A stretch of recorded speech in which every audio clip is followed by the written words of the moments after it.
লম্বুজনি নামে পরিচিত এলাকায়। তারা দীর্ঘদিন ধরে ত্রাসের রাজত্ব কায়েম করে আসছিল। নির্বাচনকে কেন্দ্র করে এবং দেশের নিরাপত্তা পরিস্থিতি বিবেচনায় আমরা যাত্রাবাড়ী আর্মি ক্যাম্প এবং বাংলাদেশ সেনাবাহিনী সর্বদা নিরাপত্তা নিশ্চিতে নিয়োজিত আছি এবং তৎপর আছি।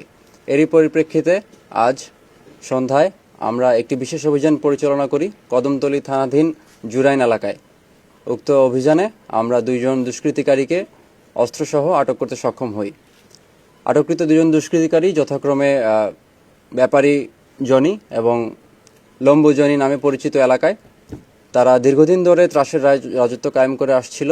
এছাড়াও বিভিন্নভাবে মানুষকে ভয়ভীতি দেখিয়ে অস্ত্রর মাধ্যমে হত্যাচেষ্টা, চাঁদাবাজি সহ বিভিন্ন সন্ত্রাসীমূলক কর্মকাণ্ডের সাথে জড়িত ছিল। আপনারা দেখতে পাচ্ছেন আমরা তাদের কাছ থেকে 2টি 7.65 মিলিমিটার চাইনিজ পিস্তল উদ্ধার করতে সক্ষম হয়েছি এবং 30 রাউন্ড অ্যামুনেশনও পেয়েছি। এছাড়াও তাদের গ্যাং বিভিন্ন সময়ে নকল পিস্তল দিয়ে ছিনতাই সহ নানা অপকর্মে জড়িত ছিল। আটককৃত 2 জন সন্ত্রাসী বিভিন্ন সময় এলাকায় ত্রাসের রাজত্ব কায়েমের মাধ্যমে মানুষের মধ্যে ভীত সন্ত্রস্ত অবস্থা তৈরি করেছিল। তাদেরকে আটকের মধ্য দিয়ে এলাকাবাসী অত্যন্ত স্বস্তি প্রকাশ করেছে। বাংলাদেশ সেনাবাহিনী সর্বদা ন্যায়ের পক্ষে এবং অন্যায়ের বিপক্ষে। আসন্ন নির্বাচন ঝুঁকিহীন এবং আরও স্বতঃস্ফূর্ত করার জন্য আমরা সর্বদা এই দায়িত্ব পালনে নিয়োজিত থাকব এবং তৎপর থাকব।